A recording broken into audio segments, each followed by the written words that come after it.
podcast today. Welcome back to the Panic Room, everyone, and to another episode of Pax's Little Library of Horrors. So we have a YA novel today. No reading, but that's okay. There's lots to talk about. Today's book is On Meeting Witches at Wells. Guys, I have to tell you, when I read the synopsis of this book, it just had me riveted. I had to read it. You know, it is a little too long to read for our episode today, but it's really just a hair over 100 pages, right?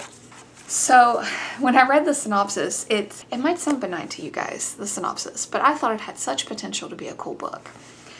Essentially what we have here is a haunted school, but not in your traditional hokey kind of way.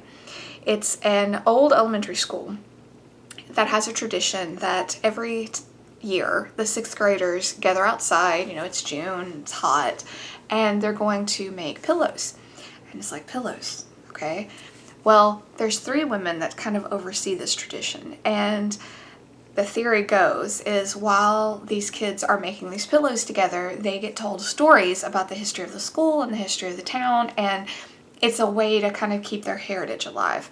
And legend has it that if they lay their head on these pillows, they can hear these stories again.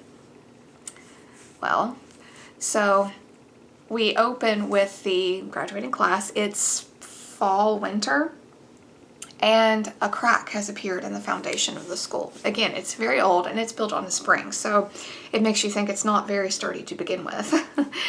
So unfortunately, the kids are going to have to be transferred. You know, there's no way to fix this. The school is just too old. But these three women want the sixth grade class that is currently there to have this tradition. So they all kind of start rushing to get these pillows made before the school's doors have to close. And that's where we kind of begin. We open with some of the children, you know, and they're kind of separated in different parts of the school. And you get the idea that it might be, I think it's a weekend, but these kids are so dedicated, they want their pillows, they love this tradition and they want to be a part of it, that they all kind of show up.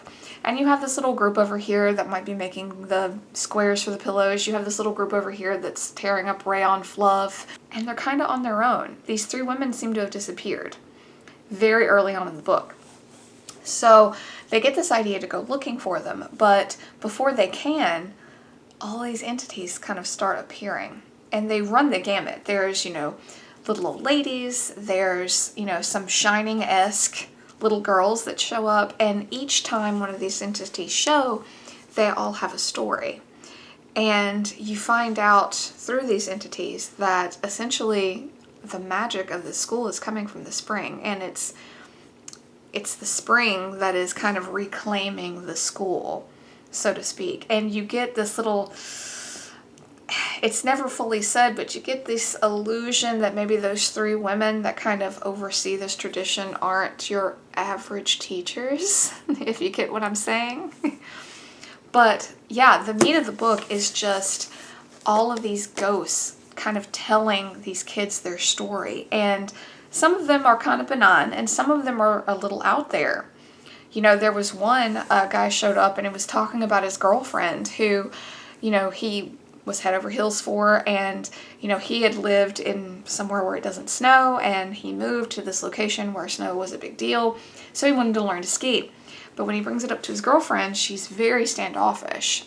So he kind of does some investigative work with her friends, finds out that she had this, like, paranormal encounter the last time she went skiing, with this Silver Surfer kind of guy who said that, you know, he'd been waiting for her and that he wanted to take her away. And so she never went back skiing because she was terrified of this guy. Well, the boyfriend convinces her to go. And on the last run, she never comes back, you know. And it's, of course, it's told way better than that, but there's so many stories like that. There's one about an enchanted ring that is really neat, and it has a lot to do with, like, gypsy magic, you know, a la kind of thinner kind of vibes, that kind of gypsy magic, like almost cursed in a way, but not. And, you get all these stories interwoven with the kids, searching for their teachers and trying to finish these pillows and talking about the traditions and trying to figure out, what's going on with the school and this magic spring. And it's just awesome. It's an amazing story. And of course, it does kind of have a happy ending, but really the ending is not what matters. It's that journey and hearing all of these tales and, this nostalgia that sort of permeates everything, and how the kids just seem to deal with this okay. Like, you get the idea that they didn't know that ghosts were part of this tradition, but in true childlike fashion, they sort of accept it, which is wonderful. It's great to be able to kind of step back into that childlike suspension of disbelief that is so hard for us adults.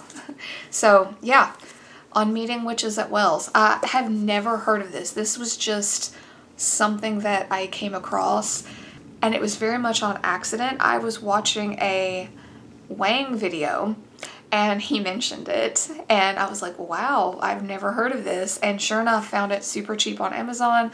So glad I did. It's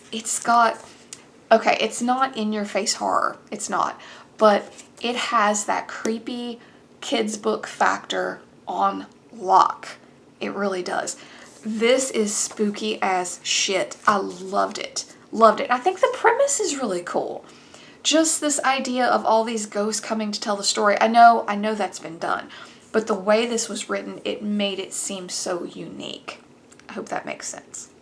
Anyway, guys, thank you for coming back to another episode of Pax's Little Library of Horrors. Please give me a like, hit subscribe, and I will see you guys in the next episode. Class dismissed.